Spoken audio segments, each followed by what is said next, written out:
দর্শক, বানর থেকে মানুষ নাকি মানুষ থেকে বানর? ডারউইন বলেছিলেন বানর থেকে মানুষের উৎপত্তি হয়েছে। আমি বলছি মানুষ থেকে বানরের জন্ম। তাহলে সত্য কোনটা? চলুন আজকে তার একটা বৈজ্ঞানিক বিশ্লেষণ করা যাক। দর্শক, বিজ্ঞানের এই গুরুত্বপূর্ণ গবেষণার কাজটি আমাদের কথিত বিজ্ঞানী ডক্টর জাফর ইকবালকে দিয়ে করা যাক। জাফর ইকবালের দাদার দাদা ছিলেন তেলাপোকা, তার দাদা ছিলেন ছাড়পোকা, তারও দাদা ছিলেন উই পোকা, তার দাদা ছিলেন হাতি, পাতি শিয়াল ছিলেন তার দাদা। জাফর ইকবালের আপন দাদা ছিলেন হনুমান আধা বানর ছিলেন জাফরের বাবা।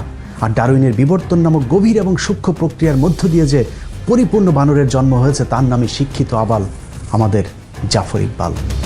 বংশবিস্তারের মাধ্যমে জাফর প্রজাতির বানরেরা আজ মাঝে মধ্যেই সমাজে ভেঙচি কাটে। তাদের কথা নাই বা বললাম, কিন্তু আপনার ঘরেও আদর করে বাদর পুষছেন না তো? যে আপনার সন্তানের কথা বলছি। যে সমাজে জাফর ইকবাল আর শাহরিয়ার কবিরদের মতো জীবাণু ঘুরে বেড়ায়, সেই একই সমাজে বড় হচ্ছে আমার আপনার সন্তানেরা। সংক্রমণের আশঙ্কা তো আছেই, সেই সাথে আছে ভারতীয় আগ্রাসন। দর্শক, 1971 সালে চুক্তিভিত্তিক মুক্তিযুদ্ধের মাধ্যমে আমাদের দেশকে ধর্মহীন এক রাষ্ট্র বানানোর গভীর যে চক্রান্ত ভারত শুরু করেছিল, তার শেষের কাজটা করছেন শেখ হাসিনার হাত ধরে। আমাদের রাজনীতি, অর্থনীতি, পুলিশ বাহিনী, সেনাবাহিনী ধ্বংসের পাশাপাশি আমাদের ধর্মটাকেও ধ্বংস করে দেওয়ার গভীর এক চক্রান্ত চলছে আমাদের অজান্তেই। এটা একাদশ জাতীয় সংসদের ধর্ম মন্ত্রণালয় সম্পর্কিত স্থায়ী কমিটির একটি সরকারি নথি, যেখানে ওয়াজ মাহফিল বন্ধের জন্য একটি সুপারিশ পাঠানো হয়েছে সব জেলাগুলোতে।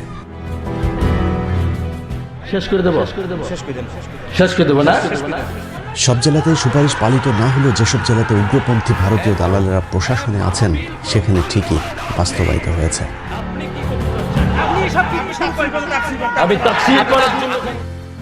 চরম মুসলিম বিদ্বেষী সরকারি কর্মকর্তা সাতক্ষীরা জেলার সহকারী কমিশনার ইন্দ্রজিৎ সাহা স্বাক্ষরিত একটি চিঠিতে দেখা যায়, সাতক্ষীরা জেলার পুলিশ সুপার সহ সকল উপজেলা নির্বাহী অফিসার ও সাতক্ষীরার সকল থানার ভারপ্রাপ্ত কর্মকর্তাদেরকে উক্ত নির্দেশ পালন করতে বলা হয়েছে। তাহাজ্জুদি প্রধানমন্ত্রীর দেশের ধর্ম মন্ত্রণালয়ের এমন সিদ্ধান্তের অজুহাত হিসেবে শব্দ দূষণকে দাঁড় করানো হলেও চিঠিতে সুনির্দিষ্টভাবে শুধুমাত্র ওয়াজ মাহফিলে মাইক বাজানোর ব্যাপারে আপত্তি তোলা হয়েছে। এখন প্রশ্ন হলো, শব্দ দূষণ কি শুধুই ওয়াজ মাহফিলের মাইক থেকেই হয়?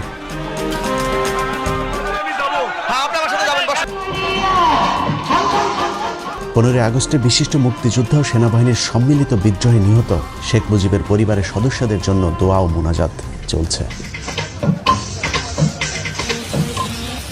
যাই হোক, আওয়ামী লীগের ধর্ম আলাদা, তাদের নবীও আলাদা।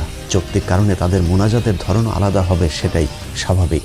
কিন্তু সমস্যা হলো, এখানেও তো উচ্চ শব্দে মাইক বাজানো হয়েছে, সেটা নিয়ে তো কোনো সমস্যা হয়নি।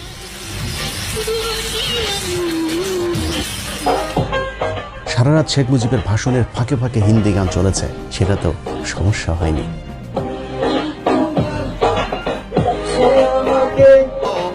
সমস্যা হয়নি বাংলাদেশের ভেতরে ভারতীয় জাতীয় সঙ্গীত বাজানোতেও। যত সমস্যা বেঁধেছে শীতের কয়টা দিন আল্লাহর কোরআনের মাহফিলকে কেন্দ্র করে।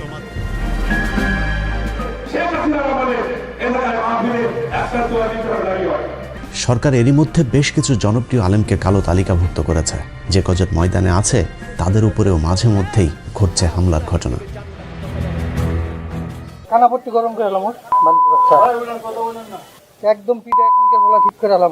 মাঠে ময়দানে কোরআনের আলোচনার পাশাপাশি মসজিদগুলোতেও হামলা শুরু করেছে নব্য ভারতীয় রাজাকার আওয়ামী সন্ত্রাসীরা।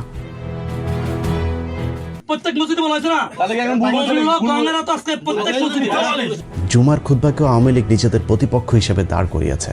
আলেমদের বয়ানে মূর্তির বিরুদ্ধে কথা বলার কারণে দেশের বিভিন্ন স্থানে মসজিদে হামলাও করেছে শেখ মুজিবের আদর্শের সন্তানেরা।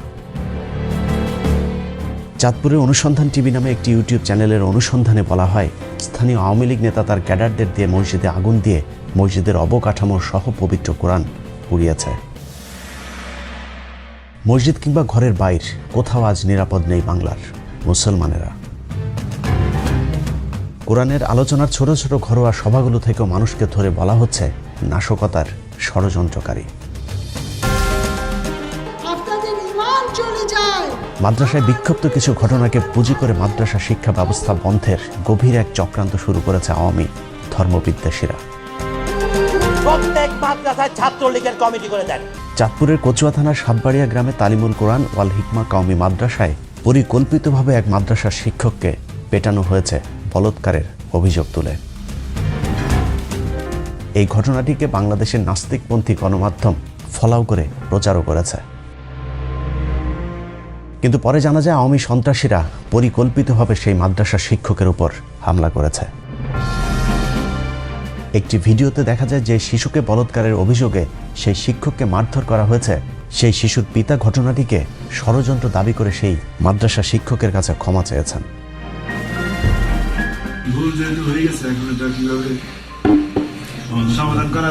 এসব সাজানো নাটককে গণমাধ্যম ফলাও করে প্রচার করলেও ঘটনার ভেতরের ঘটনা যখন ফাঁস হয় তখন গণমাধ্যম চুপ থাকে। এভাবে আয়ামে জাহিলিয়াতের চাইতে ভয়ঙ্কর হয়ে উঠেছে গত 1 বছরের আওয়ামী জাহিলিয়াতের যুগ। দর্শক, এসব তো আমাদের চোখের সামনেই ঘটছে, এর বাইরেও এমন অনেক কিছুই ঘটছে যার কোনো কিছুই আমরা জানি না। না জানার কারণেই অজানা এক অন্ধকারের দিকে ধাবিত হচ্ছে আমরা, আমাদের দেশ, ধর্ম, সেই সাথে আমাদের ভবিষ্যৎ প্রজন্ম।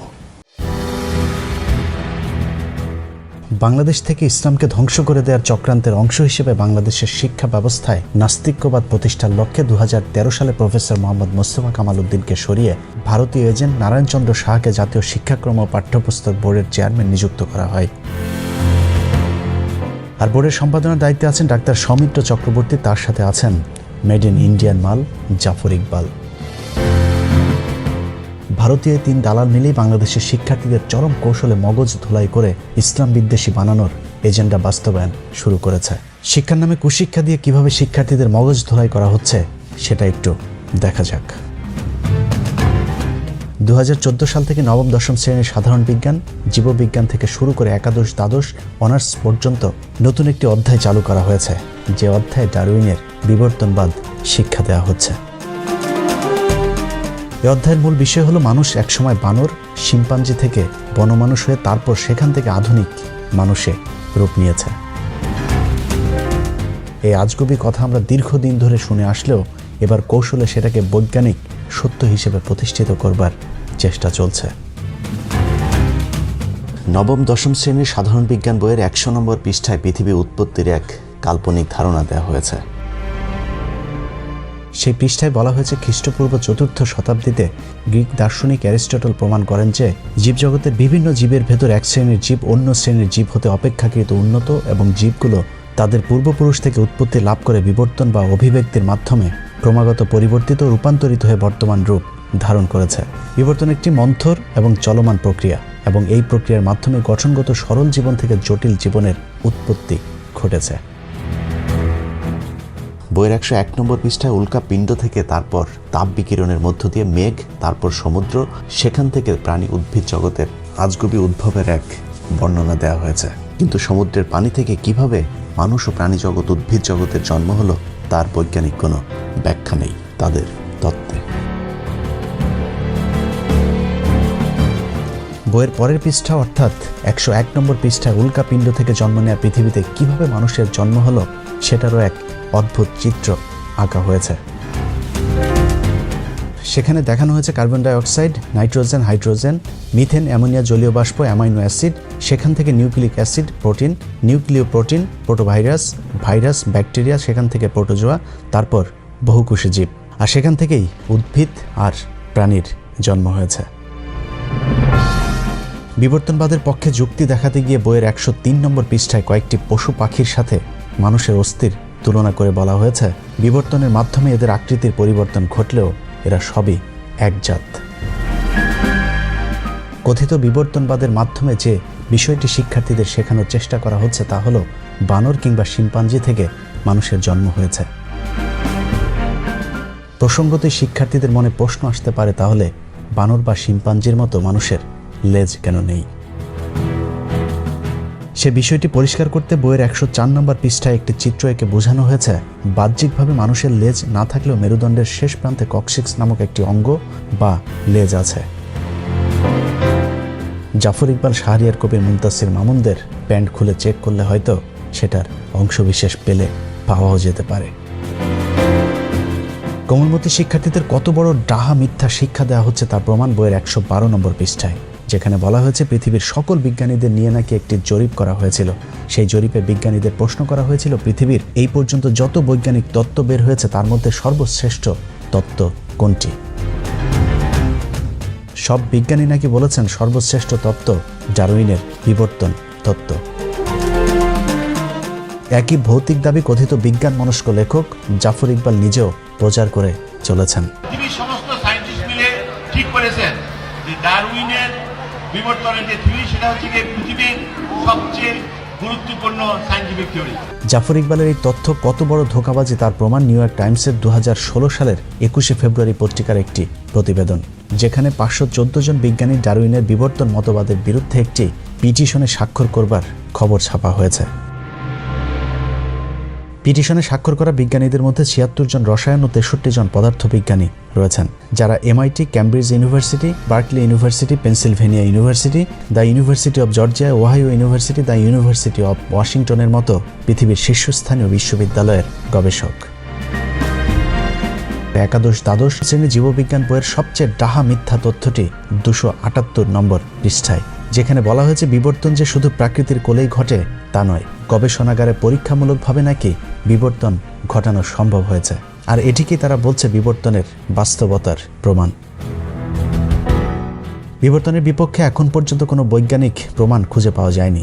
জীবজগৎ সম্পর্কে আমাদের জ্ঞান যতই সমৃদ্ধ হচ্ছে, বিবর্তনকে অস্বীকার করা ততই অসম্ভব নাকি হয়ে পড়ছে। অথচ বাংলাদেশের পাঠ্যপুস্তকের দাবি অনুযায়ী পৃথিবীর কোনো বিজ্ঞানী আজ পর্যন্ত তাদের গবেষণাগারে বানর থেকে মানুষ রূপান্তর তো দূরের কথা, বানর থেকে একটি ক্ষুদ্র পিঁপড়াও তৈরি করে দেখাতে পারেনি। তবে বিজ্ঞানীরা মাইক্রো এভলিউশন প্রমাণ করতে পেরেছেন, যেমন ছোট গরুর জাত থেকে বড় গরুর জাতে রূপান্তর কিংবা বড় আম গাছকে ছোট গাছে রূপান্তর। কিন্তু ছোট গরু থেকে বড় ছাগল কিংবা বড় ছাগল থেকে বড় ঘোড়া রূপান্তরের চিন্তাও এখন পর্যন্ত বিজ্ঞানীরা করতে পারেনি। অথচ বাংলাদেশের কথিত বিজ্ঞানী ডক্টর জাফর ইকবালরা সেই মাইক্রো এভলিউশন বা বিবর্তনকে ম্যাক্রো এভলিউশন হিসাবে পাঠ্য বইয়ে শিক্ষার্থীদের পড়াচ্ছে। এত কিছুর পরেও যদি কিন্তু সম্ভবত হতেও পারে ধারণা করা হয়, এরকম হাস্যকর অনেক কৌতুকে ভরপুর বর্তমান মাধ্যমিক, উচ্চ মাধ্যমিকের বিজ্ঞান শিক্ষার বইগুলো, যা বিজ্ঞানের সাথে পুরোপুরি সাংঘর্ষিক। নবম দশম শ্রেণীর জীববিজ্ঞান বইয়ের দ্বাদশ অধ্যায়ে জীবের বংশগতি ও বিবর্তন বোঝাতে গিয়ে শিম্পাঞ্জি, ওরাংওটাং ও ম্যাকক বানরের সাথে মানুষের মাথার খুলির একটি চিত্র আঁকা হয়েছে, যেখানে শিক্ষার্থীদের পড়ানো হচ্ছে জীবজগতের মধ্যে বিভিন্ন শ্রেণী বর্তমান এবং তারা তাদের পূর্বপুরুষ থেকে উদ্ভূত হয়ে বিবর্তন বা ক্রমবিকাশের মাধ্যমে ক্রমাগত পরিবর্তিত রূপান্তরিত হয়ে বর্তমান রূপ ধারণ করেছে। তার মানে কুকুর বানরের মতো মানুষও কোনো একটা প্রাণী থেকে জন্ম নিয়ে আজকের এই রূপ ধারণ করেছে। জীববিজ্ঞান বইয়ের 272 নম্বর পৃষ্ঠায় একটি চিত্র এঁকে দেখানোর চেষ্টা করা হয়েছে কিভাবে হাঁস, পাখি, মাছ, গাছের মতো একইভাবে ব্যাকটেরিয়া থেকে মানুষের উৎপত্তি হয়েছে। একাদশ দ্বাদশ শ্রেণীর জীববিজ্ঞান দ্বিতীয় পত্রের 471 নম্বর পৃষ্ঠায় জিন তত্ত্ব বিবর্তন বোঝাতে গিয়ে সমবৃত্তীয় অঙ্গের একটি সংজ্ঞা দেওয়া হয়েছে, যেখানে বলা হয়েছে যেসব অঙ্গ কার্যতভাবে একই ধরনের কিন্তু উৎপত্তি ও গঠনগতভাবে পৃথক তাদেরকে সমবৃত্তীয় অঙ্গ বলে। যেমন পতঙ্গ, পাখি ও বাদুড়ের ডানা, মৌমাছি ও কাঁকড়া বিছার হাল, মাছের পাখনা ও তিমি মাছের ফ্লিপার, অক্টোপাসের চোখ ও মানুষের চোখ ইত্যাদি। অর্থাৎ ঘুরে ফিরে কথা একটাই, সেটা হলো মানুষ এবং অন্যান্য প্রাণীর মধ্যে কোনো পার্থক্য নেই, সবার উৎপত্তি একই জায়গা থেকে হয়েছে। একই পৃষ্ঠায় বলা হয়েছে মানুষের দেহে 100টি নিষ্ক্রিয় অঙ্গ আছে, যেগুলো নাকি মানুষের পূর্বপুরুষদের ক্ষেত্রে সক্রিয় ছিল, এখন তা নিষ্ক্রিয় এবং বিবর্তনের সাথে সাথে কোনো এক সময় সেগুলো বিলুপ্ত হতেও পারে। অথচ আধুনিক চিকিৎসা বিজ্ঞানও আজ পর্যন্ত মানবদেহের কোনো অঙ্গকেই অপ্রয়োজনীয় মনে করার দাবি করেনি। বইয়ের 473 নম্বর পৃষ্ঠায় শরীরবৃত্তীয় প্রমাণের অধ্যায়ে একেবারে বৈজ্ঞানিকভাবে প্রমাণ করা হয়েছে মানুষের আদি পিতা বানর। নারায়ণচন্দ্র আর জাফর ইকবালেরা তাদের বইতে লিখেছেন, বানর, নরবানর ও মানুষের শরীরে ট্রিপসিন পরীক্ষা করলে দেখা যায় এদের রাসায়নিক উপাদান ও কর্মপদ্ধতি একই রকম। বানরের রক্তের সাথে গ্লাসিয়াল অ্যাসিটিক অ্যাসিড মিশ্রিত করে উত্তপ্ত করলে স্ফটিক আকারে পরিণত হয়। এই স্ফটিকগুলোকে হিমোগ্লোবিন স্ফটিক বলা হয়। দেখা গেছে মানুষের হিমোগ্লোবিন স্ফটিকের আকার হুবহু দেখতে বানরের হিমোগ্লোবিন স্ফটিকের মতোই। ঘোড়া ও কুকুরের হিমোগ্লোবিন স্ফটিকের আকার আবার ভিন্ন। এতে প্রমাণিত হয় যে মানুষ ও বানর নিকট আত্মীয়। বানরের পূর্বপুরুষ থেকে ক্রমবিকাশের মাধ্যমে মানুষের সৃষ্টি হয়েছে, তার মানে মানুষের আদি পিতা বানর। ডিগ্রি দ্বিতীয় বর্ষের প্রাণীবিজ্ঞানে ল্যামার্কিজম ও ডারউইনবাদের পূর্ণাঙ্গ আলোচনা করা হয়েছে। এ অধ্যায় বিবর্তনের মাইক্রো, ম্যাক্রো ও মেগা এই 3টি ধাপ সংযোজন করা হয়েছে। এ অধ্যায়ে গ্রেগরির মানুষ উদ্ভাবনের তত্ত্বটি আলোচনা করা হয়েছে, যেখানে বলা হয়েছে মানুষ যে বংশ থেকে উৎপন্ন হয়েছে তা সম্ভবত ছিল বড় মস্তিষ্ক বিশিষ্ট অ্যানথ্রোপয়েড বা নরবানর। এরা দেখতে অনেকটা শিম্পাঞ্জি ও গেরিলা দলের মতো ছিল, অর্থাৎ এখানেও বানর, গেরিলা, শিম্পাঞ্জি থেকে মানুষের উদ্ভবের কথা বলা হয়েছে। মানুষের আগের জাতের চেয়ে বর্তমান জাতের মাঝে কিছু পরিবর্তন বা বিবর্তনের কথা বলা হয়েছে। সেগুলি হলো, আগে মানুষ খাড়া হয়ে চলতে পারত না, হাত পা লম্বায় সমান ছিল, অর্থাৎ মানুষও বানরের মতোই 4 হাত পায়ে ভর দিয়ে হাঁটত। চেয়াল ও দাঁতের আকার এখনকার চেয়ে অনেক বড় ছিল। থুতনি, করোটা ও মস্তিষ্কের আকৃতিরও পরিবর্তনের কথা উল্লেখ করা হয়েছে এই অধ্যায়টিতে। অনার্স 2য় বর্ষের সমাজবিজ্ঞান বইটি পড়লে স্পষ্ট হয়ে যাবে ডারউইন ও তার অনুসারীদের মূল উদ্দেশ্যই হল পৃথিবীকে ধর্মহীন করা। বইটির 269 থেকে 278 পৃষ্ঠাগুলোতে ধর্মের সংজ্ঞা ও উৎপত্তি বর্ণনা করতে গিয়ে সরাসরি ধর্মকে আক্রমণ করা হয়েছে। কার্ল মার্কসের তত্ত্বটিও এখানে সংযোজন করা হয়েছে, যেখানে ধর্মকে মিথ্যা ধারণা হিসেবে উল্লেখ করে বলা হয়েছে ধর্মই নাকি মানুষকে তন্দ্রাবিষ্ট করে রাখে বা ঘুম পাড়িয়ে রাখে। পৃথিবীর কোনো ধর্মই মানুষকে খারাপ হতে কিংবা অন্য ধর্মের মানুষের উপর হামলা করতে শেখায় না, বরং ভালোবাসতে শেখায়। প্রথম বিশ্বযুদ্ধ, দ্বিতীয় বিশ্বযুদ্ধ কিংবা পৃথিবীতে ঘটে যাওয়া কোনো বড় যুদ্ধই ধর্মের কারণে হয়নি, বরং ধর্মীয় বিধান মানলে সেসব যুদ্ধগুলো হয়তো এড়ানো যেত। তারপরেও এই বইতে বলা হয়েছে ধর্ম হলো মানুষের সৃষ্টি, যা সমাজে বিচ্ছিন্নতা সৃষ্টি করে এবং মানুষকে মোহগ্রস্ত করে রাখে। অন্যান্য শ্রেণীর বিজ্ঞানের পাঠ্য বইগুলোর মতো এই বইতেও সেই একই ধারণা দেওয়া হয়েছে যে পৃথিবীতে সৃষ্টিকর্তা বলে আসলে কিছুই নেই। বিবর্তন প্রক্রিয়ার মাধ্যমে বানর, গরিলা কিংবা শিম্পাঞ্জির মতো কোনো একটি জাত থেকে মানুষের আবির্ভাব ঘটেছে। অনার্স 3য় বর্ষের প্রাণীবিজ্ঞানে কিছুটা কৌশল খাটানো হয়েছে, অনেকটা গোড়া ঠিক রেখে আগায় কিছুটা কাটছাট করবার মতো। ডারউইন সহ বিবর্তনবাদীদের যেসব তত্ত্ব এরই মধ্যে বিতর্কিত হয়েছে সেগুলোকে কাটিয়ে উঠতে লেমার্কবাদ, ডারউইনবাদ হয়ে নব্য ডারউইনবাদ, সেখান থেকে সংশ্লেষ মতবাদ সম্পর্কে আলোচনা করা হয়েছে। আগের মতবাদগুলোর নানান ভুল ত্রুটির সমালোচনা করে সবশেষ সংশ্লেষ মতবাদকেই আধুনিক মতবাদ হিসেবে উল্লেখ করা হয়েছে। যে তত্ত্বেরও মূল বক্তব্য বানর কিংবা শিম্পাঞ্জির মতো মানুষের আগে লেজ ছিল, সময়ের বিবর্তনে লেজ বিলুপ্ত হয়েছে, অর্থাৎ মানুষও বানর, শিম্পাঞ্জি কিংবা বন্য মানুষ ছিল। ডারউইন যেটা বলেছেন সেটা হচ্ছে গিয়ে বিবর্তনের থ্রু একটা প্রাণী জন্ম নিয়েছে, সেই প্রাণীর একটা ব্রাঞ্চ হয়েছে মানুষ, একটা ব্রাঞ্চ হয়েছে শিম্পাঞ্জি, একটা ব্রাঞ্চ হয়েছে ওরাংউটাং, আর একটা ব্রাঞ্চ হয়েছে গরিলা, বুঝেছো? অলরাইট, এবং তাদের একটা ব্রাঞ্চ হয়েছে বানর। কাজেই বানর এবং মানুষ একই প্রাণী থেকে ইভলভ করেছে, বুঝেছো? বুঝেছো দর্শক, মানুষের আদিপিতা বানর কিনা সেটা বৈজ্ঞানিকভাবে এখনো প্রমাণ হয়নি, কিন্তু জাফর ইকবালের আদিপিতা যদি বানর হয়েও থাকে, তারপরে অনর হয়ে আমি বলবো মহান রাব্বুল আলামিন আমাকে সৃষ্টি করেছেন, আমি আশরাফুল মাখলুকাত। পবিত্র কোরআনের আরেকটি বিশেষ নাম হচ্ছে এটা একটি বৈজ্ঞানিক কোরআন। পবিত্র কোরআনের অসংখ্য আয়াত আছে যেখানে পৃথিবীর সৃষ্টির রহস্য সহ বিভিন্ন ধরনের বৈজ্ঞানিক আলোচনা করা হয়েছে। সূরা ইয়াসিনের 36 নম্বর আয়াতে বলা হয়েছে, মহিমায়িত সেই সত্তা যিনি প্রতিটি বস্তুকে জোড়ায় জোড়ায় সৃষ্টি করেছেন, ভূমি যা উৎপাদন করে এমনকি তাদের নিজেদের প্রজাতি অর্থাৎ মানব জাতি, আর সেই সব বস্তু যা তারা নিজেরাও জানে না। সূরা শুরার 11 নম্বর আয়াতে বলা হয়েছে, তিনি তোমাদের মধ্যে জোড়া তৈরি করেছেন, পশুদের মধ্যেও করেছেন জোড়া, এভাবেই তিনি বংশ বিস্তার করেন। সূরা রাদের 3 নম্বর আয়াতে বলা হয়েছে, এবং প্রত্যেক প্রকার ফল সৃষ্টি করলেন জোড়ায় জোড়ায়। সূরা লোকমানের 10 নম্বর আয়াতে বলা হয়েছে, তিনি আসমান হতে বৃষ্টি বর্ষণ করেন এবং তাতে সর্বপ্রকার উদ্ভিদ জোড়ায় জোড়ায় জন্মায়। সূরা নিসার 1 নম্বর আয়াতে বলা হয়েছে, হে মানুষ, তোমরা তোমাদের রবকে ভয় করো, যিনি তোমাদেরকে এক ব্যক্তি হতে সৃষ্টি করেছেন এবং যিনি তার থেকে তার সঙ্গিনীকে সৃষ্টি করেছেন আর বিস্তার করেছেন তাদের দুজন থেকে অগণিত পুরুষ ও নারী।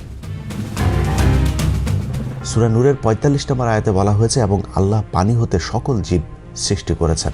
এদের কিছু পেটের উপর ভর করে চলে, আর কিছু দু পায়ের উপর ভর দিয়ে চলে, আর কিছু চলাচল করে চার পায়ের উপর ভর করে। আল্লাহ তার ইচ্ছা মতো সৃষ্টি করেন, নিশ্চয়ই আল্লাহ সর্বশক্তিমান। এভাবে কোরআনের বিভিন্ন জায়গায় পৃথিবী, মানুষ ও জীবজন্তু সৃষ্টির রহস্য সম্পর্কে আলোচনা করা হয়েছে, যার কোনোটি আজ পর্যন্ত আধুনিক বিজ্ঞান ভুল বলে প্রমাণ করতে পারেনি। যেগুলো নিয়ে এখনো বিতর্ক আছে কিংবা যেগুলো এখনো অনাবিষ্কৃত আছে, সেটাও আমাদের মানুষের ব্যর্থতা, কোরআনের নয়। একজন মুসলমান হিসাবে বিজ্ঞানের কোনো আবিষ্কার যদি কোরআনের বিরুদ্ধেও যায়, তাহলেও মনে রাখতে হবে, ভুল যদি করে থাকে বিজ্ঞান করছে, কোরআন নয়। কারণ বিজ্ঞানের এমন অনেক আবিষ্কারই আছে যেটা কালের বিবর্তনে মিথ্যা বলে প্রমাণিত হয়েছে, কিন্তু 14,000 বছর আগের কোরআনের একটি শব্দ আজ পর্যন্ত ভুল বলে প্রমাণ হয়নি। দর্শক, তার মানে বিবর্তনবাদ নামের বিতর্কিত তত্ত্ব যদি সত্য হয়, তাহলে অসত্য প্রমাণিত হবে কোরআনের অন্তত হাফ ডজন আয়াত। কিন্তু 1,500 বছর আগে লেখা অবৈজ্ঞানিক এক বই কোরআন দিয়ে কি 2021 সালের পৃথিবী চলবে? তাই চলুন কোরআন বাদ দিয়ে বিজ্ঞান নিয়ে আলোচনা করে দেখি আমাদের আধুনিক ছেলে মেয়েদেরকে অত্যাধুনিক বিজ্ঞানী জাফর ইকবালেরা বিজ্ঞান শেখানোর নামে কিভাবে অজ্ঞান করছে। নবম শ্রেণী থেকে অনার্স পর্যন্ত আমাদের দেশের জাতীয় পাঠ্যপুস্তকের এতক্ষণের আলোচনা যদি পর্যালোচনা করা হয়, তাহলে যা দাঁড়াবে তা হলো ভাইরাস থেকে ব্যাকটেরিয়া, তারপর প্রোটোজোয়া হয়ে বহুকোষী, সেখান থেকে প্রাণী জগৎ ও উদ্ভিদ জগতের জন্ম হয়েছে। বৈজ্ঞানিকভাবে কোনো ব্যাখ্যা না দিয়েই বলা হয়েছে কোনো না কোনো একভাবে প্রাণী তার প্রাণ পেয়েছে, আর সেই প্রাণীর মধ্য থেকে কোনো একটি প্রাণী থেকে বানর, শিম্পাঞ্জি, গেরিলা, ওরাংওটাং এবং মানুষ উৎপত্তি হয়েছে। মানুষেরও বানর ও শিম্পাঞ্জির মতো কোনো এক সময় লেজ ছিল। বিভিন্ন বিবর্তনের মাধ্যমে মানুষ বর্তমান লেজবিহীন রূপ পেয়েছে। আধুনিক মানুষের ঠিক আগের প্রজাতিকে ক্রোম্যাগনন এবং তার ঠিক আগের প্রজাতিকে বলা হয়েছে নিয়েন্ডারথাল প্রজাতি। নিয়েন্ডারথাল প্রজাতির মানুষের উৎপত্তি দাবি করা হয়েছে 1 লাখ বছর পূর্বে। তাদের যুক্তি হিসেবে 1865 সালে পাওয়া 75,000 বছর আগের পাওয়া মানুষের একটি জীবাশ্মকে তুলে ধরা হয়েছে, এবং সেটাকেই নিয়েন্ডারথাল প্রজাতির মানুষের সবশেষ জীবাশ্ম হিসাবে দাবি করা হয়েছে। অর্থাৎ 75,000 বছরের পরে নিয়েন্ডারথাল প্রজাতির মানুষের অস্তিত্ব পৃথিবীতে ছিল না। এর পরের প্রজাতি হিসাবে দাবি করা হয়েছে ক্রোম্যাগনন। তাদের বিলুপ্তির কথা বলা হয়েছে এখন থেকে 10,000 বছর পূর্বে। অর্থাৎ 75,000 বছর থেকে 10,000 বছরের এর মাঝামাঝি কোনো একটা সময় আধুনিক মানুষের উৎপত্তি হয়েছে। সেটা হতে পারে 75,000 বছর আগে, হতে পারে 10,000 বছরের ঠিক আগে। তাদের সেই দাবি অনুযায়ী আধুনিক মানুষের বয়স হয়তো 30,000 বছর আগের। এবার দেখা যাক তাদের সেই যুক্তি কতটা সত্যি। 2018 সালের জানুয়ারি 26 তারিখে ইউএস জার্নালের এক প্রবন্ধে 1,74,000 থেকে 1,88,000 বছরের পুরাতন মানুষের একটি জীবাশ্ম আবিষ্কারের কথা বলা হয়েছে। 2017 সালের জুনের 10 তারিখে স্টিফেন অ্যান্ডারসন তার এক প্রবন্ধে লিখেছেন, 3 lakh years old human fossil found in Morocco challenge our understanding of evolution. অর্থাৎ 3 লাখ বছর আগে পাওয়া মানুষের দেহের ধ্বংসাবশেষ বর্তমান বিবর্তনবাদীদেরকে চ্যালেঞ্জ ছুড়ে দিয়েছে। নিউ চায়না 2019 সালের জানুয়ারির 2 তারিখে একটি রিপোর্ট প্রকাশ করেছে, যেখানে 90 বছর আগের মানুষের একটি দেহাবশেষের ছবি দেয়া হয়েছে। এভাবে একের পর এক আধুনিক মানুষের জীবাশ্মের আবিষ্কার বিবর্তনবাদীদের 10,000 থেকে 75,000 বছরের মধ্যে আধুনিক মানুষের উৎপত্তি এমন ধারণাকে লণ্ডভণ্ড করে দিচ্ছে। এর বাইরেও ডারউইনবাদীরা বিবর্তনের যে কটি মূল যুক্তি দাঁড় করিয়েছে, তার সবকটি বৈজ্ঞানিকভাবে মিথ্যা প্রমাণিত হয়েছে। বিবর্তনবাদীদের সবচেয়ে প্রধান দাবিটির মূল উপড়ে দিয়েছেন কেভিন অ্যান্ডারসন। বিখ্যাত এই জীববিজ্ঞানী তার প্রবন্ধে লিখেছেন, জীবন আসে জীবন থেকে, এটা জীববিজ্ঞানের প্রধান মৌলিক নিয়ম। কিন্তু বিবর্তনবাদ সেই মৌলিক নিয়মকেই লঙ্ঘন করেছে। নিষ্প্রাণ বস্তু থেকে কখনোই প্রাণ আসে না। যেহেতু প্রথম প্রাণীর দেহে কিভাবে প্রাণ এসেছিল সেটা বিবর্তনবাদীরা এখনো প্রমাণ করতে পারেনি, সেহেতু তাদের এই ধারণাটি বিভ্রান্তিকর। কেভিন অ্যান্ডারসন চ্যালেঞ্জ ছুড়ে বলেছেন, আমি পৃথিবীর সকল বিজ্ঞানীদেরকে প্রাণী দেহের সকল অণু যেমন শর্করা, অ্যামাইনো অ্যাসিড, লিপিড এ সব কিছু দিয়ে বলবো তারা যেন গবেষণায় একটি প্রাণ তৈরি করে দেখান। এখন পর্যন্ত সমসাময়িক জেনেটিক্স, কোষ জীববিজ্ঞান, ইপিজেনেটিক, আণবিক জীববিজ্ঞান ও জৈব রসায়নবিদদের গবেষণায় লাখ লাখ ডলার খরচ করে প্রাণের উৎপত্তির যে গবেষণা চালানো হচ্ছে তার ফলাফল এখনো শূন্য। কেভিন অ্যান্ডারসন বলেছেন, সুনির্দিষ্টভাবে বলা না গেলেও এতটুকু বলা যায় আমাদের গবেষণার নাগালের বাইরের কোনো এক শক্তি থেকে পৃথিবীতে প্রাণ এসেছে, কিন্তু কোথা থেকে প্রাণ এসেছে সে আবিষ্কার হয়তো আজীবন অনাবিষ্কৃতই থেকে যাবে।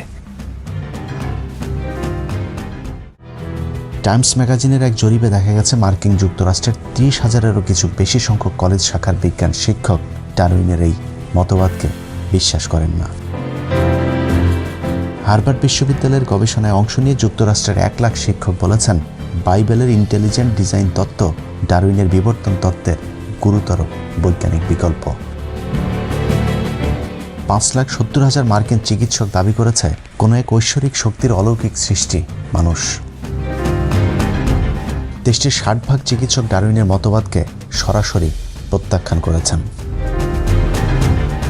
1997 সালে নিউ ইয়র্ক টাইমসের এক সংবাদে বলা হয়েছিল, পৃথিবীর 2.5 মিলিয়ন বিজ্ঞানী ও প্রকৌশলী সৃষ্টিকর্তায় বিশ্বাস করেন, যা ছিল পৃথিবীর ওই সময়ের মোট বিজ্ঞানী ও প্রকৌশলীর 40%। 2017 সালে এই সংখ্যা দাঁড়ায় 6.2 মিলিয়ন। তারা মনে করেন সৃষ্টিকর্তার অস্তিত্ব ও ডারউইনের মতবাদ একসাথে চলতে পারে না, অর্থাৎ সৃষ্টিকর্তায় বিশ্বাসী বিজ্ঞানীদের সংখ্যা দিনকে দিন বেড়েই চলেছে। ডারউইনের আগেও পরে অনেক বিজ্ঞানী যাদেরকে পদার্থবিজ্ঞানের জনক বলা হয় তাদের বেশিরভাগই স্রষ্টায় বিশ্বাস করেন এবং তারা প্রাকৃতিকভাবে মানুষের উৎপত্তির এই তত্ত্ব অস্বীকার করেছেন, যাদের মধ্যে উল্লেখযোগ্য Copernicus, Bacon, Kepler, Galileo, Harvey, Boyle, Huygens, Newton, Linnaeus, Cuvier, Dalton, Faraday, Pasteur, Joule, Kelvin, Lister and Carver. অক্সফোর্ডের জেনেটিক্স ডিপার্টমেন্টাল অব পলিশ একাডেমির বিজ্ঞানী ম্যাসিস গ্যারটিক বলেছেন, মার্ক্সবাদী ক্যাথলিক দার্শনিকেরা ডারউইনবাদকে রক্ষা করার মিশনে নেমেছে। প্ল্যান্ট জেনেটিস্ট জন স্যানফোর্ড বলেছেন, ডারউইনের বিবর্তনবাদ কোনো বিজ্ঞান নয়, এটা একটা রাজনৈতিক দর্শন। অতি সম্প্রতি অক্সফোর্ডের জীববিজ্ঞানের অধ্যাপক ডক্টর ড্যানিশ নোবেল কাটছাঁট করা নব্য ডারউইনবাদকেও অস্বীকার করেছেন। যুক্তরাষ্ট্রের ডালাসে দ্য ইনস্টিটিউট ফর ক্রিয়েশন রিসার্চের বিজ্ঞানীরা ডারউইনবাদের মতবাদকে নাস্তিক তৈরির তত্ত্ব হিসাবে আখ্যা দিয়েছেন। তাদের মতো এটি একটি রাজনৈতিক মতবাদ যা মানুষকে ধর্মহীন করে যৌনতা, সমকামিতা সহ নানা অপরাধের দিকে ধাবিত করছে। ধর্মের নানান ভালো বিধিনিষেধ আছে, কিন্তু নাস্তিকবাদের মধ্যে সমাজকে ভালো কিছুই দেয়ার নেই। কিন্তু বর্তমান পৃথিবীতে বৈজ্ঞানিকভাবে এগিয়ে থাকা প্রতিটি দেশ ডারউইনের মিথ্যাই বিবর্তনবাদকে তাদের পাঠ্য তালিকা থেকে বাদ দিয়ে দিয়েছে। খোদ মার্কিন যুক্তরাষ্ট্রের ফ্লোরিডা, ইলিয়ন, কানেকটিক, মিসিসিপি, ওকাহামা এই 5টি অঙ্গরাজ্যে বিবর্তনবাদকে 2004 সাল থেকে তাদের পাঠ্য বইয়ে নিষিদ্ধ করেছে। আরও 3টি অঙ্গরাজ্যে বিবর্তনবাদের বিরুদ্ধে মামলা আদালতে চলমান। বর্তমান পৃথিবীকে জ্ঞানবিজ্ঞানের নেতৃত্ব দেয় ইহুদিদের দেশ ইসরায়েলে বিবর্তনবাদ সংশোধন করা হয়েছে।